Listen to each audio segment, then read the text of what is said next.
Olá, seja muito bem-vindo à abertura do mercado desta quarta-feira, dia 19 de novembro de 2025. Amanhã, feriado, não haverá negociações aqui no Brasil. O mercado deve se posicionar, se ajustar aqui no Brasil diante do feriado de amanhã, mas as negociações ao redor do mundo funcionam normalmente. Estaremos aqui também na abertura do mercado nesta quinta-feira, dia do feriado da Consciência Negra. Bom, vamos acompanhar os principais fatos de hoje e a expectativa com relação à taxa de juros nos Estados Unidos. Houve a divulgação da inflação na zona do euro em 2,1%.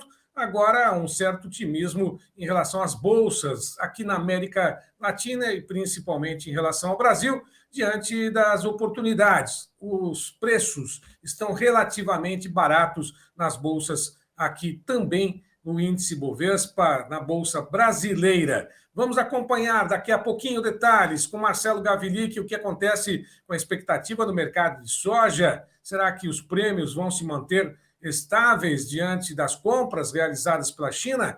O Iberville Neto também vai comentar a expectativa do mercado. São duas entrevistas que você vai acompanhar nessa abertura do mercado. Mas antes da Vida à Luz, vamos ao tradicional servição com o satélite em tempo real, agora em todo o Brasil, mostrando que boa parte da região centro-norte segue aí com chuvas. Norte do Brasil, Amapá, Roraima, Amazonas, também parte do Pará, parte do Mato Grosso segue ao norte com chuvas. Tem o estado de Goiás acima, Tocantins tem chuvas também. Tem algumas chuvas sendo registradas no oeste da Bahia, assim como muita nebulosidade, muita chuva em todo o estado da região norte do Brasil.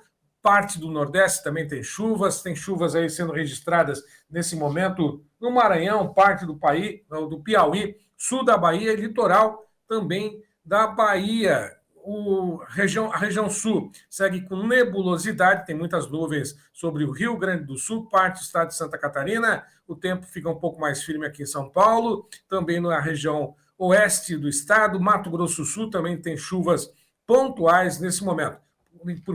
O tempo começa, portanto, nesta quarta-feira, com essa configuração de chuvas concentradas na região centro-norte do Brasil. Uma trégua na região sul e sudeste. Nós vamos acompanhar também as cotações, a abertura das negociações, pelo menos a configuração do que aconteceu nesta terça-feira no mercado de commodities. Houve uma pressão sobre a soja nas negociações do mercado de Chicago. A expectativa, houve aquela especulação em relação ao volume embarcado para a China. Há também expectativas em relação aos prêmios aqui no Brasil. Mas vamos dar uma olhadinha. O que configurou ontem as negociações já estão... ontem, a 11 dólares 47,75, o mercado seguiu aí com queda de 0,46%. Para soja, milho a 4 dólares 35,88, trigo 5 dólares 48,50, 0,64 de alta. O café ontem devolveu e muito, né? Derreteu o café ontem em Nova York, uma queda de 7,68%. Hoje tem um dia de ajustes, 383,45. Açúcar, 14,97. Algodão, 64,56. O petróleo segue aí sempre oscilando, né? 60 dólares o barril. Ouro hoje sobe a 4.111 dólares e 31 por onça Troia. Portanto, está aí, mais uma vez, o mercado se ajustando. O feriado de amanhã não vai interferir nas negociações do mercado internacional. Está aí o café reduzindo a queda, né? Agora está oscilando bastante, né?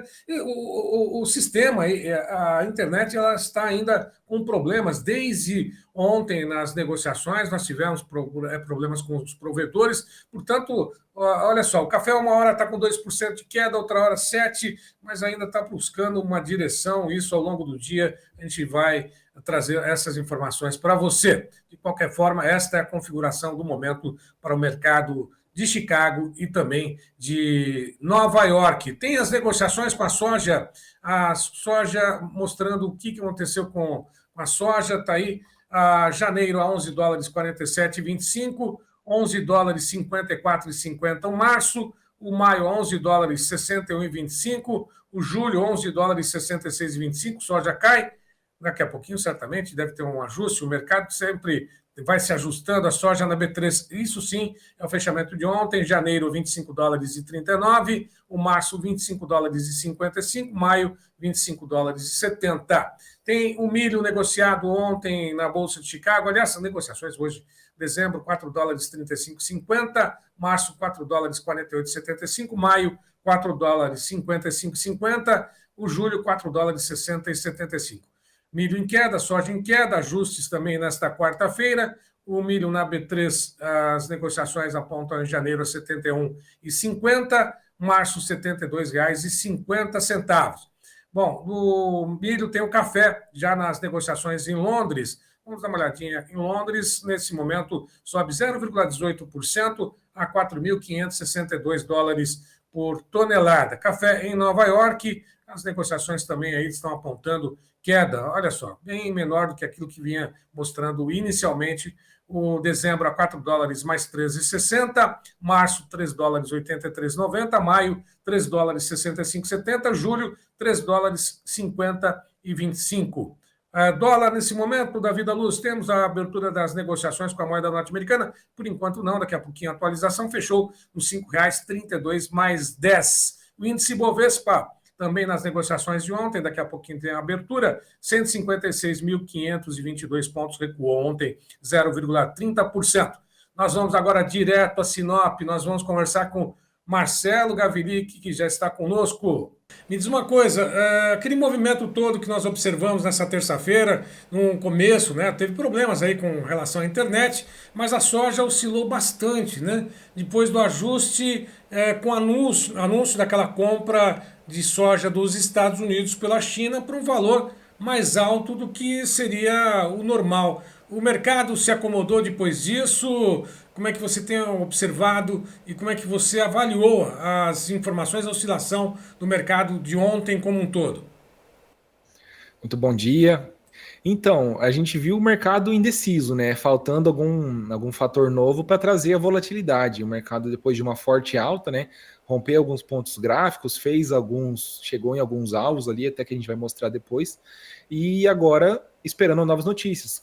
Talvez o mercado vai começar a olhar qual o tamanho da compra. Vai bater os 12 milhões de toneladas mesmo? Vai ser menos? Talvez esses fatores aí mais concretos quanto ao ritmo dessas compras, o ritmo de embarque, né, o prazo dessas compras, o mercado possa começar a olhar isso.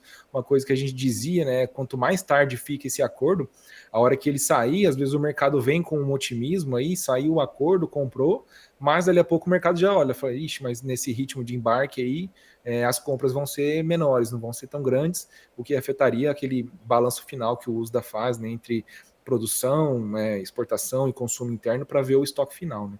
Bom, e isso acontece sempre quando se fala de China, né? Sempre há uma caixinha de surpresas, né? Porque não se sabe exatamente o volume que foi negociado, o embarcado e aquilo que foi, de alguma forma, comercializado, né? Sempre há uma expectativa do mercado. E às vezes o mercado não acerta na mosca, não, né? Todo mundo sempre tem muita cautela com os dados da China, eles não costumam divulgar quando o desemprego entre os jovens, né, na faixa dos 25 anos estava muito alto, e aí de repente eles pararam de divulgar os dados, né? Então, informações sobre a China a gente sempre com os dois pés atrás aí para conseguir interpretar muito bem o que realmente é o que está acontecendo lá, né? Bom, agora, final de ano, geralmente a China começa a colocar um pé no freio também, ou tirar do acelerador as importações. Isso também deve acontecer com os grãos, não? Então, a China, ela conseguiu, né, ajudada pela oferta brasileira e argentina, né, a Argentina pela toda a gestão do Milei, de ajustar o câmbio e retirar as retenções, a China conseguiu fazer uma rotina de embarques bem forte, né, então o que eles têm programado para receber, está embarcando, é um volume bom. E agora, com mais somando esse volume americano, a China, pelo jeito, vai estar tranquila para fazer a ponte para a nossa safra nova, né? E então a gente tinha uma esperança de que se a China não conseguisse comprar nada dos Estados Unidos e ficando só a rapa do tacho aqui da nossa soja, a gente poderia virar o ano para a safra nova com um estoque bem apertado de soja e a China tendo daí um buraco no recebimento e nos estoques deles lá.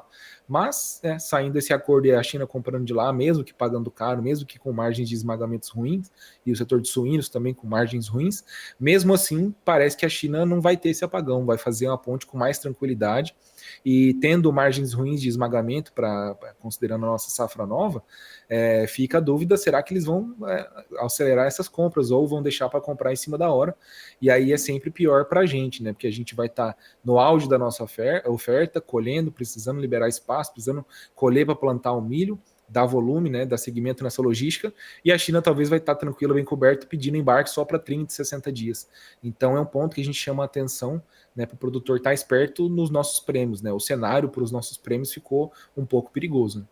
Aliás, você mandou dois gráficos para gente e o segundo é sobre essa questão da sazonalidade, inclusive dos prêmios, né? Nesse primeiro gráfico que eu vou pedir para o Davi da Luz colocar para a gente, gostaria que você explicasse para o produtor que nos acompanha agora, né, quais são essas oscilações, esse gráfico com a soja que você está apresentando agora para a gente, o Davi da Luz está colocando no ar.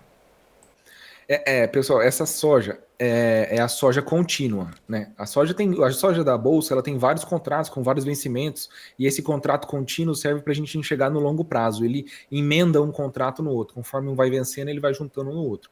Então a gente consegue ter uma visão mais longa, né? Se a gente for olhar a cotação que estava, né, fechamento de ontem, 11,53 mais ou menos ali, mais ou menos, né? E ela chegou muito perto do 11,70. 11,70, se a gente for olhar ali no gráfico um pouquinho para trás, né, a hora que estava nesses preços ali, mais ou menos julho de 25 ali, ficou um buraco ali no gráfico, junto com uma região onde trabalhou bastante o preço, que é mais ou menos onde está agora. Então, se a gente for olhar essa primeira linha ali, onde o preço está quase batendo ali, é um gap, né, que a gente fala, um buraco que ficou no gráfico de um contrato para o outro, e é uma região que trabalhou bastante. Depois disso, a gente tem essa outra linha ali, no 12,53 mais ou menos, uma linha verde, em que é um preço muito, um alvo muito, muito bom para a soja também, né? Claro que sempre tem o 1200, que é uma resistência sempre psicológica, né? Então, se o preço conseguir ganhar agora esses 11,70, 11,80, essa região que tem esse buraco no gráfico, ele fechar, cumprir esse objetivo, depois ele conseguir ganhar os 12 também, ficaria o último alvo ali no 12,50, né? E depois, 13, aí já fica um pouco esticado para a gente imaginar, né? Precisaria de algum cenário, um laninha, né, agressivo aqui, prejudicando bastante nossas produções no sul e na Argentina, para a gente ter uma consolidação do mercado forte para chegar lá. Sempre pode ir, mas já fica mais esticado. Então, para a gente ter uma ideia, uma noção do comportamento dentro desse gráfico, né? O que a gente pode esperar de alvo, porque senão a gente não tem alvo, a gente não sabe até onde pode ir, não tem um preço de gatilho, e aí só fica esperando alta, alta, alta, uma hora, né, se está subindo, uma hora cai, e aí a gente perde o time de puxar o gatilho dessa comercialização, né? Bom, ontem você antecipou aqui para gente, inclusive sobre esses prêmios, né, sobre os preços dessa importação da soja, né? Logo em seguida, outros veículos de comunicação foram, analisaram e constataram que os preços pagos por essa soja dos Estados Unidos bem acima daquilo que está sendo praticado no mercado, né? Isso deve se ajustar, até porque é uma dúvida em relação àquilo que realmente foi embarcado, àquilo que foi negociado. Agora, tudo isso influenciou nos prêmios, né? Nessa questão dos prêmios. Inclusive, você mandou um outro gráfico, vou pedir para o Davi da Luz colocar na tela para a gente, essa questão da sazonalidade dos prêmios. Davi da Luz, pode colocar para a gente? Tá aí, tá no ar. Então, esse gráfico não está tão fácil de entender ele, né? Mas assim, ele tem, se olhar na esquerda ali, ele tem uma linha ali no zero. Ou seja, o preço de Paranaguá está empatando com o preço da Bolsa de Chicago. Então, se eu tenho esse basis ou prêmio, conforme a gente comercializa, a gente denomina, se eu tiver no zero, significa que eu estou vendendo em Paranaguá no preço da tela de Chicago. Se eu estou abaixo, significa que eu estou tendo um deságio, e se eu estou vendendo acima, eu estou vendendo com ágio em cima da cotação de Chicago. Então, quando a comercialização é feita nessa parte mais profissional, de navios, todo mundo trabalha mais em prêmio, né? Então vejam bem que da parte esquerda do gráfico, do meio para trás, do meio para a esquerda, a gente tem os preços mais baixos, abaixo do zero ali, né? A gente tem prêmios negativos para o Porto de Chicago. E já na parte da direita, mais para o final do ano, a gente tem os prêmios, uma curva ascendente, uns prêmios mais positivos, né, com alguma diferença entre um ano e o outro ali, que vai ter tido aquele ano de quebra, né, nos últimos anos, lá em 21, 22. Então, a gente vê que, qual que é a sazonalidade do prêmio? O que a gente espera do comportamento dele ao longo do ano? Começo do ano, auge da nossa oferta, nossa colheita, prêmios baixos, normalmente prêmios negativos, né? Se o prêmio está negativo no Porto de Paranaguá, a gente ainda tem que fazer o desconto para o interior, para onde está a sua fazenda, para daí a gente ver o prêmio para você na sua região, né? Mas então a gente tem normalmente os prêmios mais baixos no começo do ano, na nossa oferta, e no segundo semestre, principalmente mais para o final do ano, a gente tem a alta normal dos preços, que o produtor já fez sua comercialização, está segurando, e aí virando o ano, ele já está olhando de novo para a próxima safra. Então a gente sempre costuma ter aquele degrau ali, dezembro para janeiro, em que a gente tem a soja velha e a soja nova. A gente normalmente tem um degrau em que a soja nova é mais barata do que a soja velha. E aí, em algum momento, isso se unifica, e normalmente acaba o preço soja nova, só tem preço soja velha. Então, quando a gente pensa no timing de mercado de comercialização de prêmio, deixar para a hora da colheita normalmente é a pior época do ano para você fazer. Por isso que a gente sempre chama a atenção e está reforçando, né, com esse cenário que se desenhou, que está se concretizando das compras chinesas nos Estados Unidos, a gente chama atenção porque a gente está com um prêmio já no 20, 30 abaixo, né, no Porto de Paranaguá, dependendo do vencimento, a gente está com um prêmio levemente negativo. Só que a gente chegou a ver esse prêmio $2 negativo, né, não só 20, 30 cents, no ano de 2023, 24 ali. Então a gente tem que cuidar, porque se for deixar, mas a hora que eu colher, eu vou ver o tanto que eu vou colher, para daí eu comercializar. Você está deixando para a pior hora do pior momento de mercado, né? Então, com esse cenário em que a China está com margens ruins, a gente vai chegar com bastante estoque de milho, a gente vai ter uma safra, se Deus ajudar, uma safra boa, e pouco comercializada também, a gente tem uma venda inferior à média histórica, a gente pode ter uma boa pressão nos nossos prêmios. Então a gente chama atenção. Pode ser que a gente esteja num bom momento de comercialização. Talvez faz aquele preço médio, vende um pouco agora, espera um pouco, vê se esse veranico aí, se a laninha vai trazer alguma preocupação climática, vai vendendo mais um pouco e chegando no começo do ano, começa a colheita, daí o normal é a queda. Então tem que cuidar bastante e usar a sazonalidade, né, a época do ano a seu favor. Marcelo Gavilli, que amanhã é feriado aqui no Brasil, né, mas as bolsas funcionam ao redor do mundo, mas estará conosco aqui na abertura do mercado a partir das 9 horas da manhã, horário de Brasília. Confirmada a tua presença amanhã, né? Confirmado, positivo, vamos trabalhar no feriado. É isso aí. Grande abraço para você mais uma vez, você, a equipe da G-Trade, a Ensinop, você, né, e lógico, o Poloto que está em viagem, mas a gente agradece mais uma vez a parceria com vocês aí da G-Trade. Um grande abraço, até a próxima. Um abraço e até amanhã. Até amanhã. Bom, lembrando mais uma vez que o João Batista Olive tem um recado junto com o Altamiro das Lotus Biosoluções. Veja esse recado para você. Essa revolução o Altamiro Gomes está trazendo para o setor de hortaliças. A revolução vai ficar, João Batista, no seguinte: no curto espaço de tempo de produção, o baixo custo de produção, porque muitas vezes o produtor acaba fazendo um investimento muito alto nos químicos e pouco aproveitado pela planta. E com isso nós vamos equivaler custos. Isso é uma revolução na questão do uso dos químicos. Nós reduzir o uso do químico, mas deixar ele mais disponível para a planta e com menor custo para o produtor, aumentando a produtividade. Essa é a essência dos produtos da Lotus. Essa é a essência do produto base da Lotus, que é o Lotus Premium. Muito bem, aproveite então, senhores, a experiência da Lotus. Entre em contato com a Lotus, o telefone está aqui nesta tela para você entrar em contato com o Altamiro Gomes. Vive o Brasil, tempo e dinheiro e Lotus Biosoluções na parceria aí. E vamos em frente. Lotus Biosoluções, excelência em produtividade. Bom, e vamos ao mercado do boi gordo, abertura das negociações desta quarta-feira, véspera de feriado, quinta-feira, amanhã, portanto, não haverá negociações. Negociações mistas por enquanto, novembro R$ 316 por arroba, dezembro 316 mais 5, janeiro 323,15, o fevereiro 325,80. O Iberville Neto comentou conosco ontem a respeito do mercado do boi gordo, essa questão toda voltada à preocupação com uma nova restrição a ser imposta pela China, mas ele mesmo alertou, né, que sempre ao final do ano a China vem com algum tipo de informação e que pode, de alguma forma, movimentar o mercado num primeiro momento. Mas veja só o que ele comentou conosco a respeito do mercado do boi gordo e essas salvaguardas, né, restrições a serem impostas pela China que, de alguma forma, segue sendo monitorado pelo mercado. Braga, o que acontece? A China, ela tem um processo que vem nas últimas décadas de crescimento populacional, crescimento de renda, urbanização, e quando a gente coloca mais renda com a população e essa população indo para a cidade, isso influencia os hábitos de consumo, influencia o consumo per capita. E aí a população crescendo, além do consumo per capita, gera o aumento do consumo total. No caso da população chinesa, dependendo da fonte que a gente usa, ela já chegou num platô e a expectativa é até que ela tenha algum declínio, em termos de quantidade de pessoas, mas o consumo per capita ele tem crescido.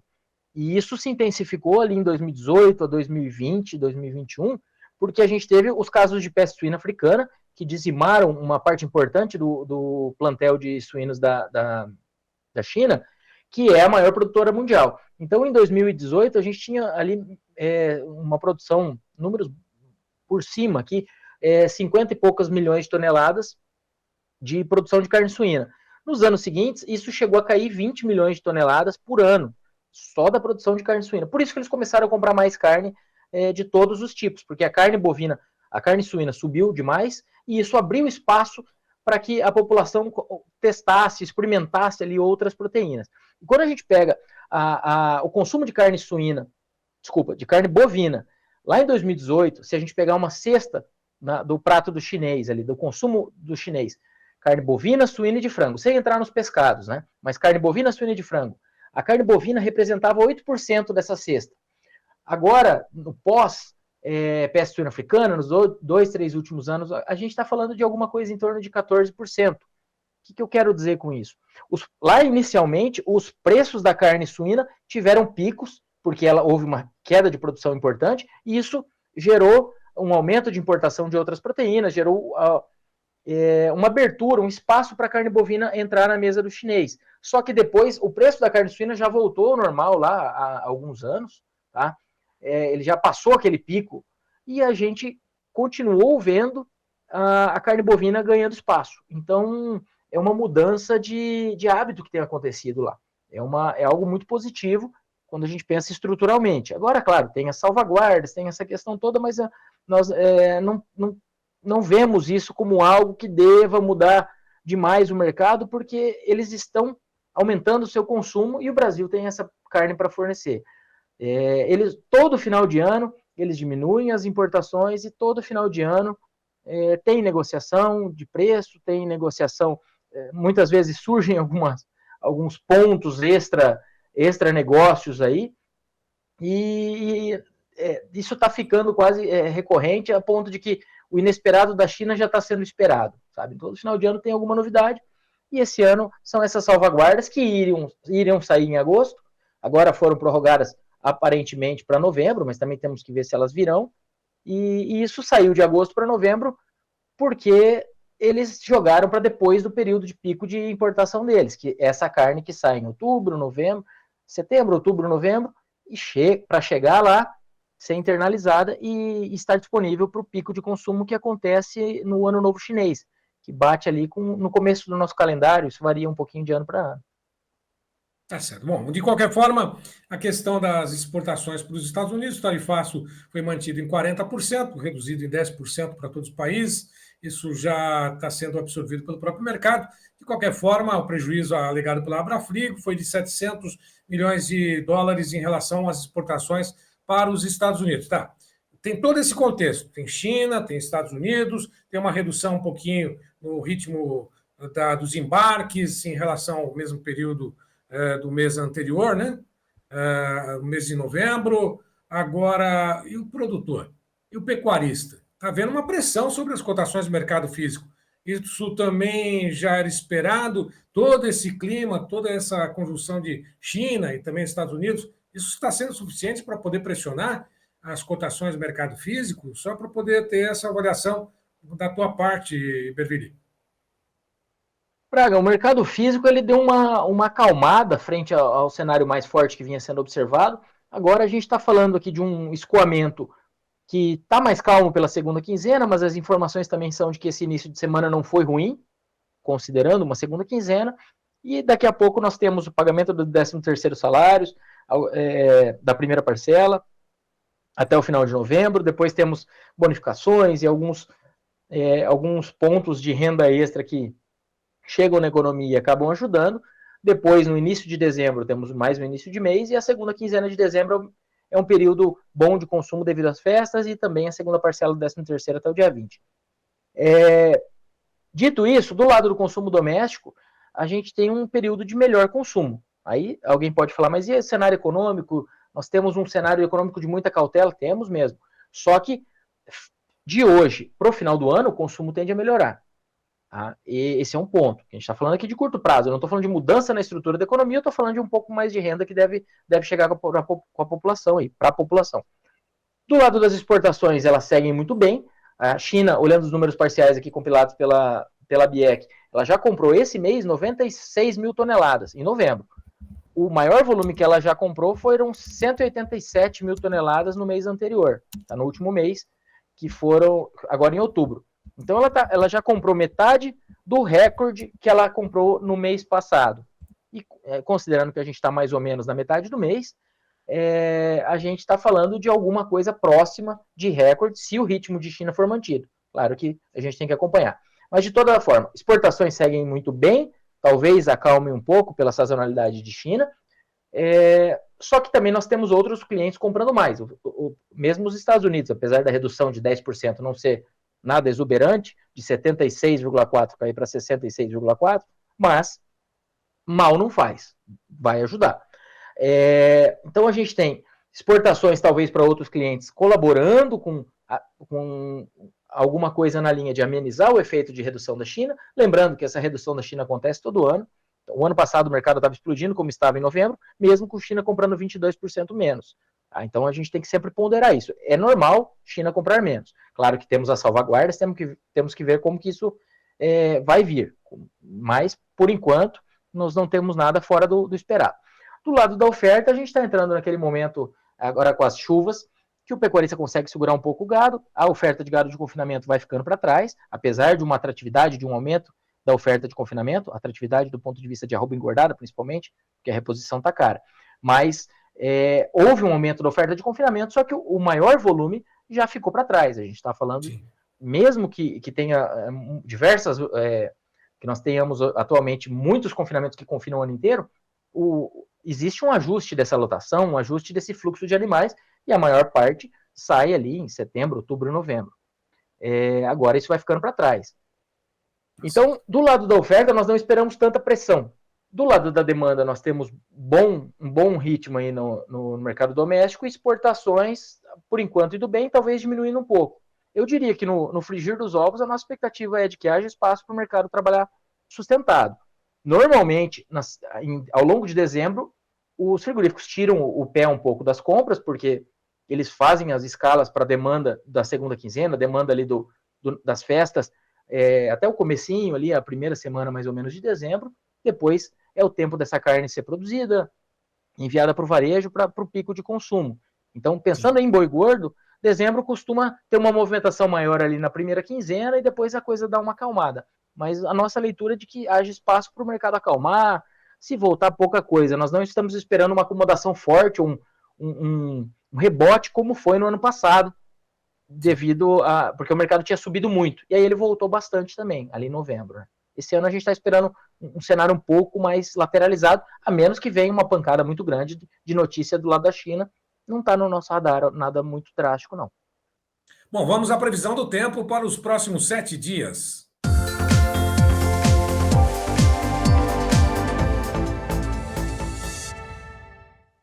A previsão do tempo vai desta quinta-feira, dia 20, até a próxima quarta-feira, dia 26. Tem chuva, e muita chuva na região norte do Brasil, sobre o litoral do Nordeste, estado da Bahia, parte do Espírito Santo ao norte, chega a algumas regiões da Bahia como um todo, seguem em direção a Mato Piba, chuvas previstas para esse período também. Uma rápida frente fria passa pelo Rio Grande do Sul no dia 22, leva chuvas para Santa Catarina, Paraná, parte do estado de São Paulo, parte também do estado de Mato Grosso do Sul. Olha só o Brasil Central, com Mato Grosso do Sul, Mato Grosso, Goiás, Tocantins, tem até parte do Pará e a região norte com muita chuva a partir do dia 25. Esse corredor de chuva desce da região norte, segue pela região centro-oeste e se concentra, olha só, com alerta de chuva, alerta amarelo ou laranja, segundo o IMET, para os estados da Bahia, Minas Gerais e também para o litoral do estado de São Paulo, Rio de Janeiro, Espírito Santo, da Bahia e muita chuva registrada sobre o estado de Minas Gerais nesse período. E a região sul e parte da região nordeste, as capitais do nordeste seguem com um tempo firme, além do estado de São Paulo interior, parte do Mato Grosso do Sul, também Paraguai segue ali, além da parte da Argentina, sendo com um tempo bem firme, mas temperaturas mais amenas, até menos quentes, né? Há a expectativa de que a temperatura caia bastante nesse período também no sul do Brasil. Bom, nós vamos agora lembrar mais uma vez que todas essas informações estão disponíveis nas mídias sociais do Tempo e Dinheiro. Vá lá, curta, comente, compartilhe, faça parte do clube de assinantes do TID. Como sempre, João Batista Olive está aí fazendo esse convite. Dona Léa Luz está esperando o seu contato lá pelo WhatsApp. Manda uma mensagem, eu quero fazer parte do Tempo e Dinheiro do clube no 19998132915. São 15 editorias na palma da sua mão, todas elas atualizadas pela equipe de jornalismo do João Batista Olive. Está esperando o quê? Faça parte do clube do TID. 13 horas, horário de Brasília, tem o João Batista Olive com outras informações do mercado, Vlamir Brandalize, também às 13h35 tem o Fala Produtor que faz parte do clube de assinantes exclusivo para o clube do TID. Eu volto 16 horas, horário de Brasília, com o fechamento do mercado. Um ótimo dia a todos, bom trabalho e até mais.